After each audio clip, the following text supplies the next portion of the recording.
Esses foram os culpados de cada eliminação do Brasil da Copa nos últimos 20 anos, de 2006 até os dias atuais. Toda a Copa do Mundo, o peso da eliminação do Brasil cai nos ombros de algum jogador e dá pena, cara. E esse mesmo jogador é crucificado até o ponto de pensar em desistir de jogar a bola. E não é exagero meu, olha essa entrevista do Fred depois da Copa de 2014, que ele foi chamado de cone e tal, que o Brasil todo ficou pressionando ali o cara, mano. E eu falei pro meu pai, pai, eu quero parar de jogar.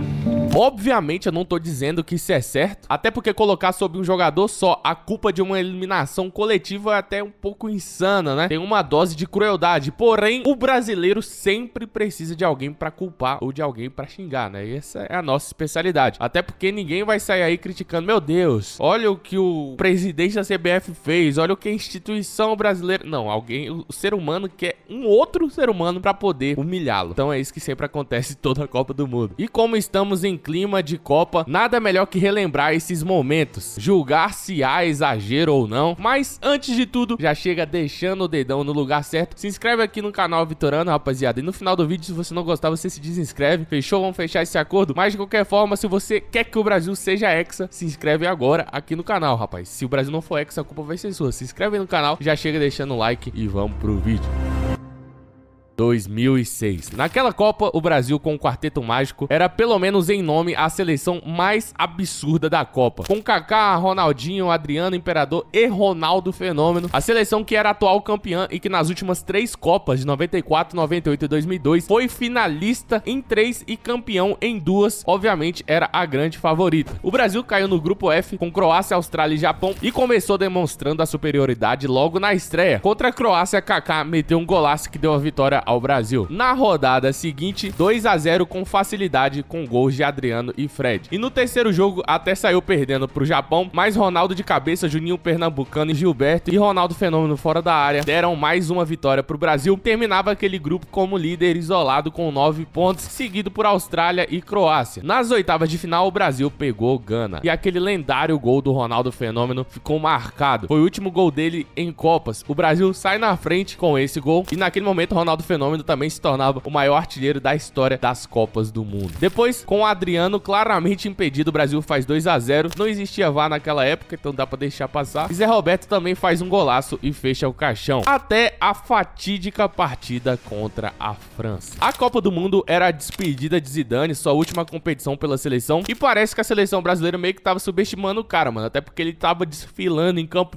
acabou com aquele jogo. Pesquisa aí, Zidane 2006, tu vai ver que esse cara jogou foi palhaçada, irmão. Zidane 2006 não, Zidane versus Brasil. O Brasil até que foi bem logo de começo de jogo, mas depois a França acabou com o Brasil e no segundo tempo, depois de uma falta na lateral, Zidane cruza na área e sai o gol do Thierry Henry. Mas calma, observa, volta o lance e observa. Olha o Roberto Carlos parado arrumando o meião, cara. Isso aqui foi sem dúvidas, obviamente, o que ocasionou o gol e o Galvão Bueno, quando viu isso na transmissão, ficou enfurecido e louco. Então a gente sabe, cara, que um cara como o Galvão Bueno, que tá falando ali pra 100 milhões de brasileiros simultaneamente, tem um poder muito grande, né? O que ele fala cria ali a narrativa sobre aquele jogo, cara. Galvão Bueno esculachou Roberto Carlos em rede nacional, dizendo que o gol foi por culpa dele e Roberto Carlos saiu como o grande vilão pra todo um país. Por anos e anos, o Brasil colocou todo o peso da eliminação nas costas dele, Roberto Carlos. Obviamente tem um país inteiro te xingando, eu não sei nem como que é, né, cara? Imagina você sair na rua ali, o povo te cobrando pela Copa do Mundo. Deve ser muito bizarro, cara. Isso na época ainda de TV, né? Então na época de internet hoje seria 10 vezes pior, mas mesmo assim, irmão, o país te odiando, meu Deus do céu. E aí o Roberto Carlos, depois de muitos anos, falou que sofreu muito com aquele momento. As pessoas mais intencionadas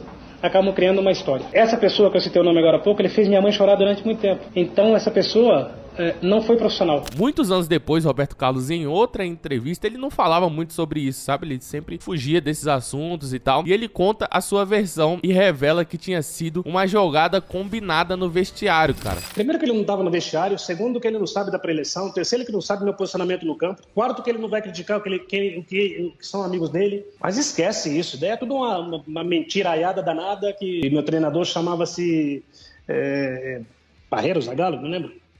Não era Galvão Bueno. O fato dele ter ficado parado ali, segundo a versão dele, foi tipo assim, pô, vamos ficar parado aqui, que a bola vai voltar e a gente já sai no contra-ataque. Mas o tiro saiu pelo culatra, né? E Roberto Carlos ficou por muitos e muitos anos sendo visto como o grande vilão da seleção brasileira.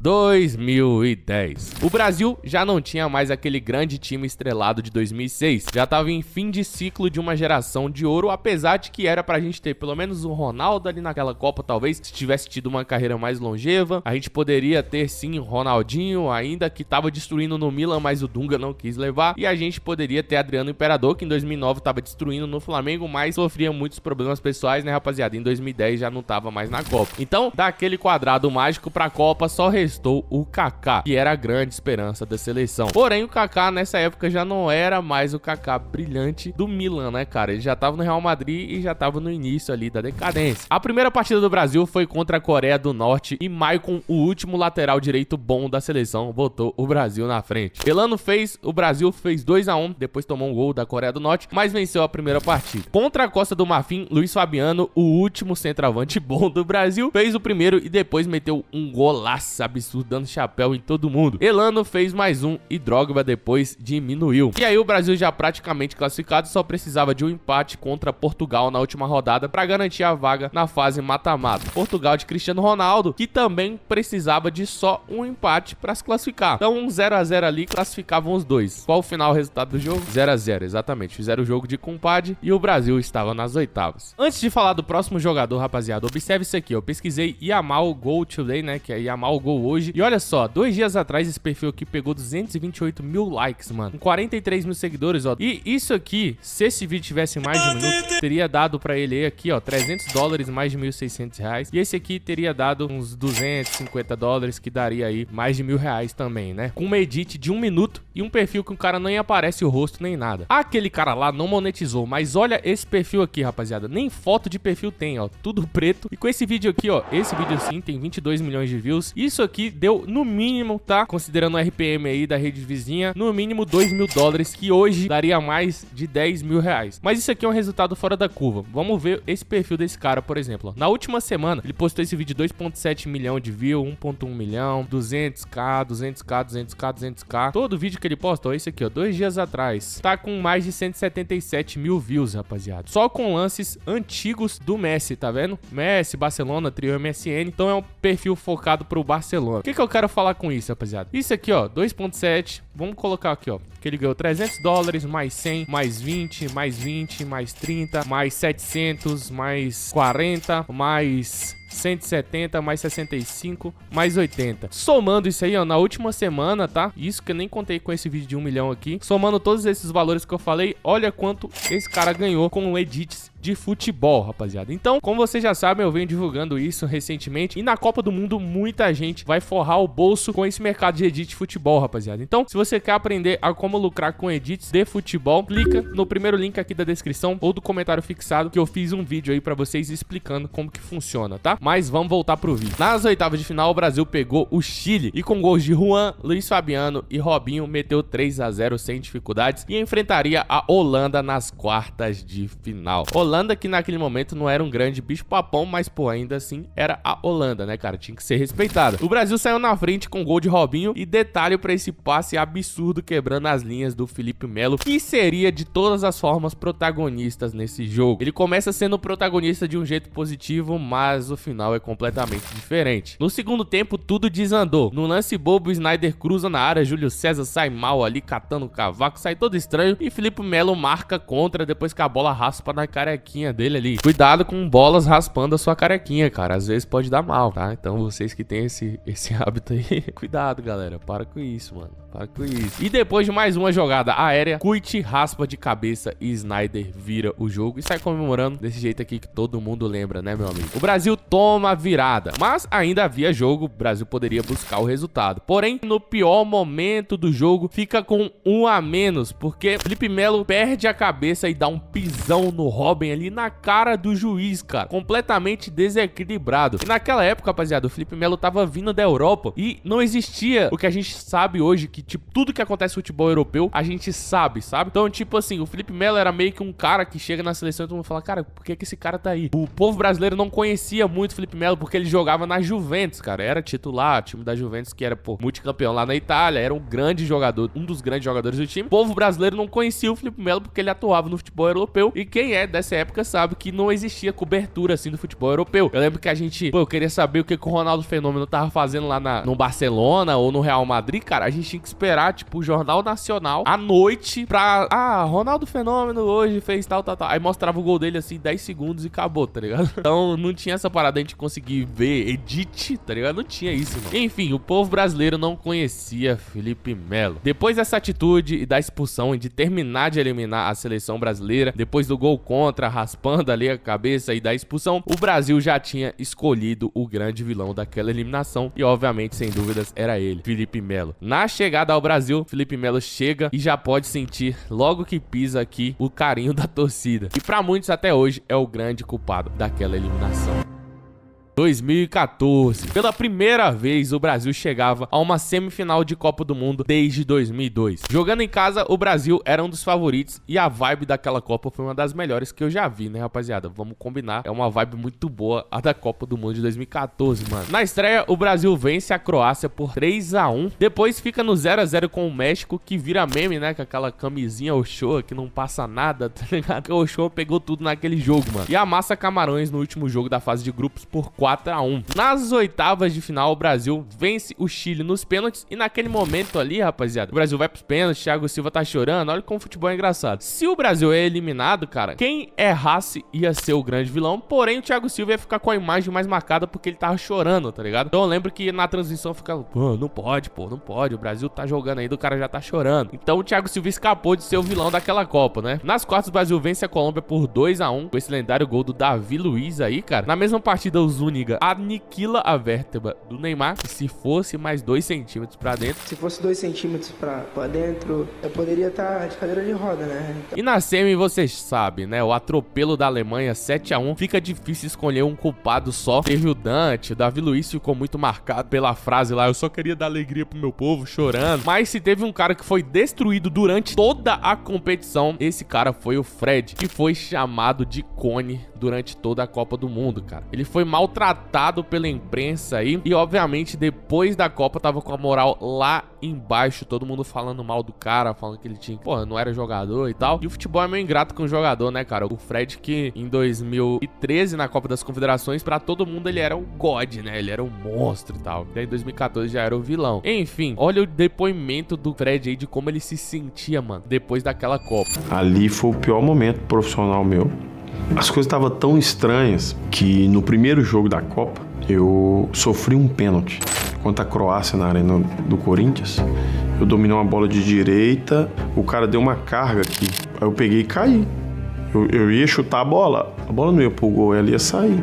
Eu peguei e caí, me joguei. Pênalti. Foi pênalti, o Neymar fez o gol.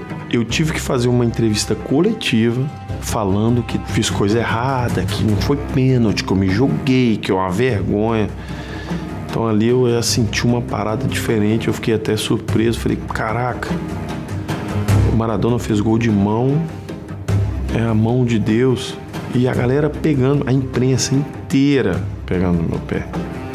Ali eu já senti, falei, cara, eu tô jogando a Copa na Argentina, aquele 7-1 assim, não tem como explicar. E eu falei pro meu pai, pai, eu quero parar de jogar.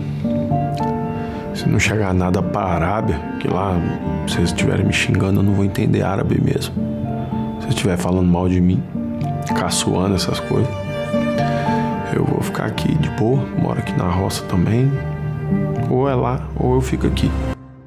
2018. A trajetória não começa fácil. O Brasil começa vencendo a Suíça com gol de Philippe Coutinho, mas toma o empate e se complica no grupo. No próximo jogo, Costa Rica, e o Brasil não conseguiu furar a defesa nos 90 minutos e o juiz deu mais 5. Até que aos 91 minutos, Philippe Coutinho marca e dá alívio pra seleção. Isso aí rendeu aquele meme do Tite caindo, né? A imagem rolando aí, ó. E depois, no último lance, o Neymar finaliza, mata o jogo. No último jogo contra a Sérvia, com gols de Paulinho, Thiago Silva, Copa, o Brasil chega ao mata-mata. Oitavas de final contra o México. Neymar e Roberto Firmino marcam e o Brasil vence por 2-0 para enfrentar a melhor geração belga da história. Mas aos 13 minutos no Brasil e Bélgica, depois de escanteio, Fernandinho faz contra. E alguns minutos depois, Lukaku arrasta no meio-campo. Fernandinho não mata a jogada com falta. Lukaku solta para De Bruyne, que faz o 2-0. Eu lembro que no dia do jogo o pessoal tava falando que a falha era do Alisson, que não pegou esse chute, mas aí beira loucura, né? O pessoal falou, o Cássio pegava. Irmão, aí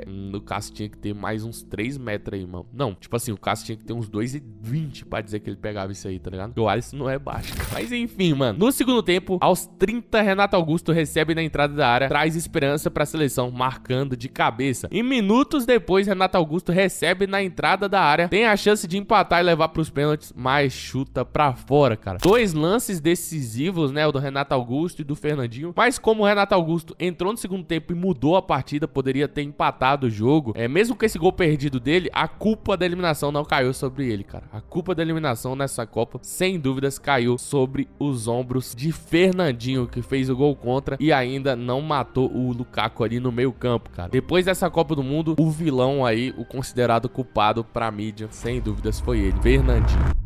2022. Para muitos, a geração mais forte do Brasil desde 2006. Para alguns, até mais forte que a de 2006, mano. Tem muita gente que considera que a seleção de 2022 tinha um potencial ali mais forte do que os de 2006, até porque o ciclo de 2006, muitos jogadores já estavam ali em decadência, o Ronaldo já tava gordo e tal. Então é um assunto para debate, né? Mas não é esse o assunto do vídeo. Em 2022, a seleção tinha vários craques. Neymar ainda assim vivia um bom momento físico e com vários jogadores sendo protagonistas pelo mundo. Essa seleção sim é marcante olhando pro lado do Neymar, né, rapaziada? Porque a gente que acompanhou toda a trajetória do Neymar, a gente olhava e falava, cara, finalmente tem alguém pra dividir protagonismo com o Neymar no ataque da seleção. Antes era sempre o Neymar, Felipe Coutinho, que dividiu algum protagonismo com o Neymar na seleção brasileira, mas não tinha muitos pontas diferenciados como Vinícius Júnior, que tinha acabado de ganhar a Champions, o Rafinha, que tava em crescente ainda, Rodrigo, que tava muito bem lá. Então a gente olhava pra seleção e falava, pô, mano, o Hexa vai vir agora, se não for agora, não vai ser nunca. O Brasil estreou contra a Sérvia em um jogo difícil, mas Pombo tratou de meter o primeiro gol e depois esse golaço absurdo de voleio que dariam a vitória pro Brasil. No jogo seguinte, contra a Suíça, Casemiro deram a vitória pra seleção. Contra Camarões, sem Neymar, o Brasil perde. Neymar que tinha lesionado, né? Primeira partida ainda e perdeu toda a fase de grupos e voltaria no mata-mata. Nas oitavas contra a Coreia do Sul, um atropelo. Vinícius Júnior, Neymar, Richarlison e Paquetá marcaram os 4 gols do Brasil na vitória por 4-1. Até que chegamos às quartas de final contra a Croácia. Nesse jogo, o Brasil tentou de todas as formas marcar, mas o goleiro croata fez milagre durante a partida. Até que na prorrogação, Neymar faz um golaço absurdo que colocaria o Brasil na semifinal. Agora, o Brasil só precisava, meu amigo, segurar o resultado. Então, o Tite nessa partida fez algumas alterações. Tirou o Richarlison e colocou Pedro, tirou o Vinícius Júnior e colocou Rodrigo, tirou o Rafinha e colocou Antony e fez a substituição que mudou o jogo. Tirou o Paquetá e colocou Fred. Porém, aos 116 minutos, faltando 4 minutos para acabar, Petkovic empata para a Croácia, com o Brasil desmontado atrás e vários jogadores na frente, cara. Se a gente pega assim o recorte da imagem e vê o início do contra-ataque da Croácia, você vê que é coisa de louco com a formação que a seleção tava, cara. Quando a câmera foca no Neymar após tomar o gol, ele tá indignado falando com o Fred. Pra que você foi subir? O Fred era volante e entrou pra defender a seleção, né? O Brasil ali era pra enfiar todo mundo dentro do gol, mas resolveu atacar. Então, no momento antes do gol, o Fred vai subir lá e perde, acaba perdendo a bola, cara. A bola tava com ele perde a bola na lateral. Em um momento de desatenção, custou caro pra seleção. O Brasil perdeu nos pênaltis e a culpa caiu sobre o Fred. Esse lance do Fred, assim, obviamente pegou mais porque o Neymar falou com ele, né? E a transmissão pegou o Neymar falando com ele. E pegou mais também porque ele era o volante, era um cara pra estar defendendo e tava atacando quando o Brasil tava vencendo. Então foi meio que tudo errado, né? Só que assim, eu acho até que um pouco cruel todo o massacre que tem com o Fred, sabe, cara? Ele entrou ali no final e tal, obviamente foi uma falha dele, mas não era só ele que tava errado ali na situação, né? Também tem a falha do Tite, Tite aí de colocar ele, talvez, mas a falha de você olhar o sistema tático do Brasil no momento do gol, cara. O Brasil fez o gol, ele teve o tempo ali de chamar os jogadores, era pra chamar os jogadores falando, irmão, retranca agora, tamo ganhando, vamos jogar no contra-ataque aí, pô. O Brasil não conseguir segurar. Resultado contra a Croácia era absurdo, né? Mas, enfim, né, rapaziada? Quem você acha que vai levar a culpa em 2026? Ou você acha que ninguém vai levar a culpa porque o Brasil vai ser campeão? Cara, vou ser sincero, eu tô confiante na Copa de 2026, sim, mas em 2022 eu tava muito mais, né? Muito mais. Eu acredito que esse ciclo da seleção aí não é empolgante não, cara. Obviamente, chega a Copa, a gente torce igual doido, né, cara? Vamos torcer pra que seja igual 2002 aí, que o Brasil chegou mal e conseguiu ganhar. É a única coisa que a gente tem que se apegar, né, rapaziada? Nessas superstições aí, porque o ciclo é horrível. Se a gente olhar nossas opções de lateral também não são das melhores. Mas enfim, rapaziada, eu mesmo vou torcer igual maluco.